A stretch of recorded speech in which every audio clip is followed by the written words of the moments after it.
मित्रों नमस्कार। मैं आपको एक ऐसी प्रतिभा से साक्षात्कार करवाने जा रहा हूँ, जिन्होंने जो एक डॉक्टरेट डिग्री होती है, उसका जो एग्ज़ाम होता है, परीक्षा होती है, उसको क्वालिफ़ाई किया है और ऐसे विश्वविद्यालय से इन्होंने उस परीक्षा को पास किया है, जिस विद्यालय का नाम पूरे विश्व में है, पूरे भारत में है, उसका नाम है इलाहाबाद विश्वविद्यालय। तो सबसे पहले हम इनका नाम राजा राम है और ये अंबेडकर नगर के रहने वाले हैं और इन्होंने विश्वविद्यालय इलाहाबाद पीएचडी का जो क्रेट का एग्जाम होता है उसे क्वालिफाई किया है और इसके लिए मैं इनको ढेर सारी बधाई देता हूँ और शुभकामनाएं भी देता हूँ कि ये ऑनलाइन कक्षा के माध्यम से इन्होंने संघर्ष किया, मेहनत किया और बहुत कम समय में ये जो है इस परीक्षा को पास किए हैं। और यही परीक्षा नहीं मित्रों, इन्होंने नेट एक से अधिक बार पास किया है। आज हम इनके माध्यम से आप लोगों तक एक चेतना या एक संदेश देना चाहेंगे कि आखिर ये राजा राम जी किस तरह पढ़ाई करते हैं, किस तरह इन्होंने इस परीक्षा को उत्तीर्ण किया है। इस परीक्षा को पढ़ने के लिए, इस परीक्षा को पास करने के लिए कौन सी इन्होंने रणनीतियां अपनाया और कि यह पीएचडी के एंट्रेंस में जो है उत्तीर्ण हो सके। तो राजाराम जी आपका स्वागत है और आपने अभिषेक एकेडमी परिवार का नाम रोशन किया, इसके लिए आपको ढेर सारी बधाई और हमारी तरफ से हार्दिक शुभकामनाएं हैं। सबसे पहले सर आपको बहुत प्रणाम है। आपसे एकेडमी को का प्रणाम। और हम बताना चाहेंगे कि हम इलाहाबाद जो है 2021 में 15 नवंबर 2021 में इलाहाबाद आए। उसके बाद जो है टीजीटी पीजीटी के लिए ऑफलाइन कोचिंग जो है इधर उधर भटकते रहे। फिर ऑनलाइन कोचिंग सर का देखें, वीडियो मुझे अच्छा लगा और जो है सर के ऑनलाइन कोचिंग में पढ़ करके और मुझे जो है बहुत कुछ सीखे हैं, बहुत कुछ पढ़े, जो कि यहाँ तक आज 2021-22 में नेट पास किए। 2023 का भी नेट मेरा निकला और 2023 में पीएचडी एंट्रेंस इलाहाबाद विश्वविद्यालय से मेरा वो भी निकला। बस और जो है लगातार ये मेरी जो संघर्ष है चलती रही और चलता रहेगा। ये गुरु का और ये आपसे एकेडमी परिवार का जो है बहुत बड़ा इसमें योगदान रहा।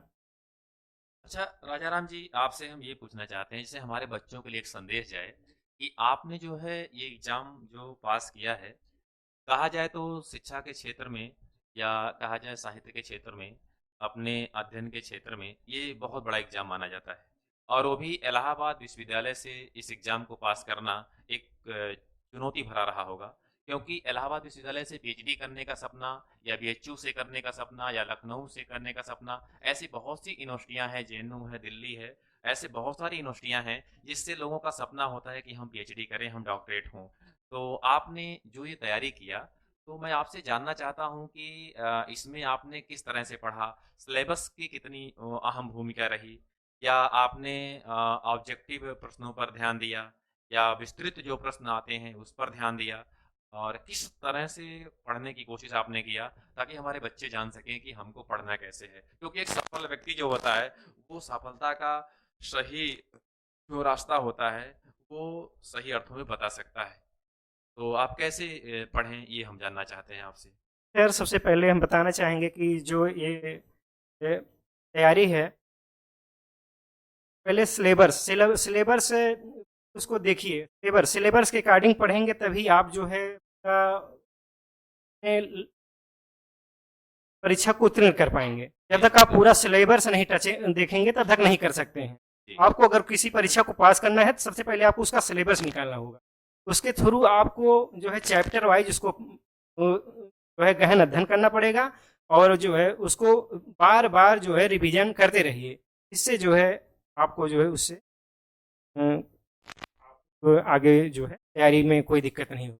अच्छा, जैसे कुछ बच्चे प्रश्न करते हैं हमसे कभी कभी कि सर जैसे वो लोग क्या करते हैं कि उपन्यास पढ़ रहे हैं तो उपन्यास ही पढ़ते रह जाते हैं 2 4 6 दिन तक, या वो कहानी उठाते हैं तो कहानी ही पढ़ते रह जाते हैं। तो इस पे क्या आपका दृष्टिकोण था? क्या आप भी ऐसा करते थे, केवल उपन्यास ही 3 4 5 दिन तक पढ़ते रहें? नहीं, ऐसा कुछ था क्या? नहीं, नहीं सर, ऐसा नहीं था। जैसे जो है 2 दिन 3 दिन, मतलब ये नहीं था कि 5-6 दिन, लेकिन 2-3 दिन तो हम भी पढ़ते थे। तो जी, 2-3 दिन पढ़ते थे, उसके बाद फिर जो है नाटक उठा लिए, फिर जो है सर उपन्यास उठा लिए, फिर उसके बाद जो है निबंध उठा लिए, ऐसे-ऐसे लगातार करके पढ़ते थे। मतलब एक आपका टारगेट था जैसे कि 10 दिन, 15 दिन, 20 दिन जी। में हमको मतलब ये पूरा हाँ। सिलेबस देख लेना है। जी, जी। यानी अगर एक संदेश हम देना चाहें बच्चों को, तो ये बता सकते हैं कि जैसे बच्चे जो है, जो आपका पूरा पाठ्यक्रम है, तो आप कुछ दिनों में विभाजित कर दीजिए कि 2 दिन के लिए उपन्यास, 2 दिन के लिए नाटक, 2 दिन के लिए कहानी, 2 दिन के लिए व्याकरण। ऐसे करके जब सारी चीज़ों को आप बांट दोगे, तो 1 महीने में पूरे पाठ्यक्रम पर आपका जो नज़र है दौड़ जाएगी। तो ज़रूर। इससे क्या होगा, गलतियां होने की संभावनाएं कम हो जाएंगी। तो इस आपने इलाहाबाद विश्वविद्यालय का क्रेट एग्जाम क्वालिफाई किया है, तो निश्चित ही आप जो है अब शोध के क्षेत्र में जाना चाहेंगे और एक नाम अपना करना चाहेंगे शोध के क्षेत्र में। ये बहुत बड़ी उपलब्धि होती है शोध के क्षेत्र में, डॉक्टरेट होना, ये बहुत बड़ी प्रतिभा होती है। तो चलिए, ये मौका आपको मिला है। सर। तो इसके बाद आपका अगला चरण साक्षात्कार भी होगा। जी सर, जी। साक्षात्कार होगा। तो साक्षात्कार के लिए मैं मित्रों आपसे पहले ही बता दे रहा हूँ कि साक्षात्कार जितने भी लोगों का, चाहे केवीएस का हो, चाहे एनवीएस का हो, चाहे पीएचडी का हो या टीजीटी का हो, पीजीटी का हो, किसी प्रकार का साक्षात्कार हो, असिस्टेंट का हो, आपको अभिषेक एकेडमी में निःशुल्क व्यवस्था उसकी है। आप अपना आकर के साक्षात्कार दे सकते हैं, अपने आप को आंक सकते हैं कि हम कैसे बताएं कैसे नहीं।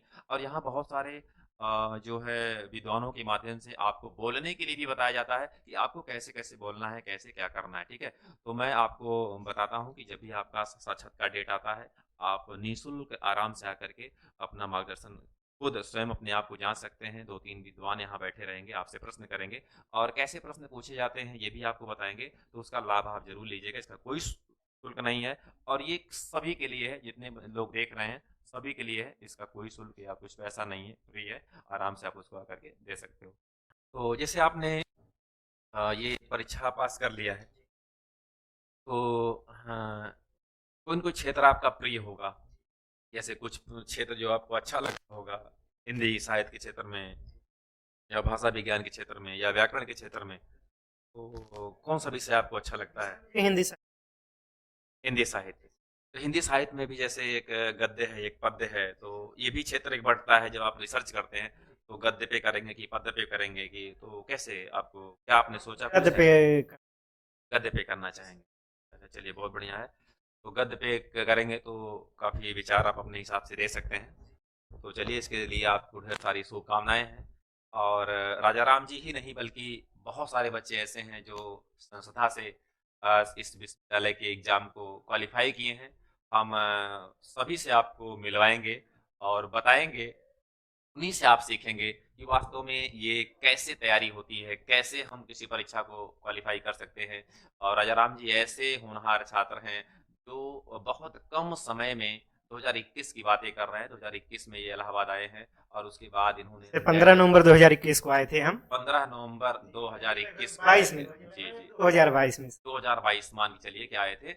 और इतने जल्दी यहाँ पर जो है सफल हुए हैं। तो कहीं न कहीं इसमें जो संस्था होगी इनकी, या फिर जहाँ इन्होंने पढ़ा या मुझसे पढ़ा, जैसे भी ऑनलाइन ऑफलाइन जो भी चीज़ें हुई, कहीं न कहीं इनको दिशा सही मिली होगी। जिस प्रकार से जो है दूसरा पेपर हिंदी का मानव सर के सानिध्य में हम पढ़े, उसी तरह से हिंदी वो ये जीएस का जो फर्स्ट पेपर था, और मुकेश सर और जो है सर्वेश सर के सानिध्य में पढ़े, जो कि उससे मुझे बहुत ही अच्छा रिजल्ट मिला और बहुत ही समझ में आया, बहुत अच्छा है। जी। जी। और जिससे इससे जो है मेरा नेट भी 2 बार हुआ, और जो है क्रेट पीएचडी का एंट्रेंस भी बहुत अच्छे से निकला। और मैं सर को, दोनों सर को बहुत बहुत धन्यवाद देना चाहूँगा कि जो कि रिजल्ट बहुत अच्छा रहा। ये देखिए, शिक्षा कई जगह का एक संग्रह होता है। कभी हम किसी से सीखते हैं, कभी हम किसी से सीखते हैं, और ऐसे ऐसे हमारे अंदर ज्ञान का भंडार जो है बढ़ता जाता है। तो ये शिक्षा हमको कहीं से भी मिल सकती है, चाहे अप्रत्यक्ष मिले, चाहे प्रत्यक्ष मिले, चाहे औपचारिक हो, चाहे अनौपचारिक हो। हर प्रकार की शिक्षा हम जो है हमें प्राप्त होती है, इससे हम किसी परीक्षा को उत्तीर्ण करते हैं। तो आज के लिए आपको बहुत-बहुत शुभकामनाएँ हम देते हैं और हम चाहेंगे कि जो और भी होनहार छात्र हैं, उनको हम ज़रूर। आपके सामने लाएँगे और मिलाएँगे, उन्होंने कैसे पढ़ा, आप भी उनके तरह से सीखिए और पढ़ने की कोशिश करिए। और जो व्यक्ति मेहनत करता है और वो व्यक्ति कभी भी असफल नहीं हो सकता है, ये परम सत्य है। और जो लोग पढ़ना चाहते हैं, उनके लिए कोई बहाना नहीं होता है और जो लोग नहीं पढ़ना चाहते हैं, उनके लिए 100 बहाने होते हैं, ठीक है? और पढ़ने के लिए सबसे बड़ी बात है ये भी है कि आपको निष्ठुर बनना होगा। चाणक्य ने एक वाक्य कहा है कि महत्वाकांक्षा का मोती निष्ठुरता की सीढ़ी में पलता है, अर्थात निष्ठुर बनिए, ठीक है? बहुत सारे चीज़ों से आपको सफल होने के लिए दूर होना पड़ेगा, जैसे राजा राम जी इन सब चीज़ों का परित्याग किए होंगे, अपना सामाजिक दायरा भी कम किए होंगे, घूमना-फिरना भी क कम किए जी होंगे सर, बहुत जो है या हम जी सर, जी, कोचिंग जी। जब जाते थे तो सबसे बड़ी बात सर, जब जाते थे तो मोबाइल अपने हम बंद कर देते, जी, जी, जी। मोबाइल बंद कर देते थे। शाम को जब आते थे तो घर पे उठाते बात थे। कर लेते, बंद मोबाइल। देखिए सर, अगर हाँ। सफल होना है तो सर आपको कुछ करना पड़ेगा। जी, जी, जी जी, सर, बिल्कुल। तभी जो है आप कुछ कर पाएँगे। जी, जी। तो सर मैंने वैसे ही किया कि मोबाइल से हम दूरी बनाए और हमारे तमाम मित्र हमारे पास फ़ोन करते थे, कहते जी, थे जी। आप बहुत भूल गए हैं। हुँ। हम कहते थे देखिए हम भूले नहीं हैं, अब हम उसी आप सबको समय देने के लिए अपना समय हम यहाँ गँवा रहे हैं, जी, जी। ताकि हम आप सबको ज़्यादा से ज़्यादा समय दें। बिल्कुल, आप बिल्कुल। अगर आप नाराज़ आज हो रहे हैं तो अच्छी बात है, लेकिन जी। कल ही अगर असफल हो जाएँगे तो आप सब जी, जी, जी। बोलेंगे नहीं, बिल्कुल, लेकिन आज अगर हम सफल हो जाएँगे तो आप वही मान देंगे, अलग नज़रिए से देखेंगे बिल्कुल, सर। बिल्कुल, और सर मैं यही सब इग्नोर किए, आज मुझे ये सब मिली। और सबसे बड़ी बात हमारे प्रेम हमारे संजय साहनी जी का है, जो हमारे पार्टनर रहे हैं। हमारे विजय भैया, विजय यादव जी रहे हैं, और साथ में सभी हमारे जितने मित्र रहे हैं, जी, बड़ा जी। सहयोग रहा है। जी, बिल्कुल। और मैं उन सब सानिध्य में रह करके आज हम यहाँ तक पहुँचे हैं। बहुत-बहुत धन्यवाद, बहुत-बहुत बधाई देना चाहूँगा। हम उनके हमेशा कभी उनके किए गए कार्यों जैसे को कभी भूल नहीं सकता हूँ जैसे सर। आपने मान लीजिए कि जैसे मनुष्य हम लोग हर जगह से सीखते हैं। जैसे मेरे यहाँ आने के बाद आपको क्या लगा कि मतलब कौन-सी चीज़ें आपको अच्छी लगीं? या मतलब क्या आपको ऐसा लगा कि नहीं यहाँ पर जो है हम और भी चीज़ों को सीख सकते हैं अंतिम छोर सर में? क्या मुझे आपको अच्छा लगा उसमें? सर मोटिवेशन के साथ-साथ मुझे पढ़ाने का जो शैली है सर, मुझे बहुत अच्छा लगा आपका। हम बिल्कुल। बहुत सर वीडियो देखे, लेकिन बहुत अच्छा सर लगा। हम जी, आज जी। ज़्यादा से ज़्यादा सर आपका वीडियो जो है जी, जी। डाउनलोड करके रखे हैं, सब देखते हैं। जी, जी, जी। सब जो है पूरा जी, जी। ज़रूर देखते हैं। मतलब इनको हमारे पढ़ाने की शैली अच्छी लगी और हम दिन प्रतिदिन कोशिश करते हैं कि हमारी शैली में कुछ नवीनता जी, आए जी। मुझे और सरलता हो और और ताकि बच्चे मुझे सीख सकें। आशा जी, नहीं, पूर्ण विश्वास है, आने वाले प्रोफेसर में मेरा एक सीट ज़रूर होगा सर चलिए आपके बहुत बढ़िया सानिध्य में। इसके लिए और भी आपसे आज को हुँ, हम हुँ। शुभकामनाएँ देते हैं। अब देखिए जब आप पीएचडी डॉक्टरेट हो गए, तो अब नेट हो गए, तो नेट के लेवल की ही परीक्षा आपकी असिस्टेंट प्रोफेसर है। केवल आपको धैर्य रखने की ज़रूरत है, ईमानदारी से पढ़ने की ज़रूरत है, आप आराम से सफल इसमें हो सकते हैं। किसी प्रकार का डाउट नहीं है कि आप असिस्टेंट प्रोफेसर नहीं हैं, हैं आप प्रोफेसर, ठीक है? क्यों? बस आपको उसका सिलेबस पढ़ना है कि आपने उस लेवल की परीक्षा को उत्तीर्ण किया है। तो वो लेवल आपको मिलना तय है। केवल एक बड़ी बात इन्होंने बताया था मित्रों अभी, इन्होंने मोबाइल से दूरी बनाया है। ये बहुत बड़ा प्रश्न है मोबाइल से दूरी बनाना। अगर आप मोबाइल से दूरी बनाते हैं, तो निश्चित ही आप सफल होंगे और अगर मोबाइल से दूरी आप नहीं बनाते हैं, तो आपके लिए समस्याएँ आ सकती हैं। इसलिए मोबाइल से इन्होंने दूरी बनाया और मोबाइल से दूरी बनाने के बाद इन्होंने इस लक्ष्य को हासिल किया है। तो मित्रों आप सभी को जितने लोग इलाहाबाद विश्वविद्यालय का क्रेट एग्ज़ाम क्वालीफाई किए हैं, सभी को ढेर सारी बधाई है और मेरी तरफ से शुभकामनाएँ हैं। और इन सभी बच्चों का साक्षात्कार निःशुल्क लिया जाएगा। इसमें राजा राम जी भी रहेंगे। अपना तैयार करके अपना टॉपिक सिलेबस के अकॉर्डिंग आप लोग आएँगे और यहाँ पर आपको जैसे इंटरव्यू होता है, जैसे साक्षात्कार होता है, वैसे ही आपसे पूछा जाएगा और बहुत सारी चीज़ें आपसे जो है सीखी जाएँगी और सिखाई जाएँगी ताकि आप वहाँ पर जा कर के अच्छे से बोल सको। तो अंत में हमारे बच्चों को क्या संदेश दे देना चाहेंगे आप जाते-जाते कि मतलब जो नए बच्चे आना चाहते हैं, तो मतलब कैसे यहाँ सीख सकते हैं? क्या कारण है कि यहाँ आना चाहिए?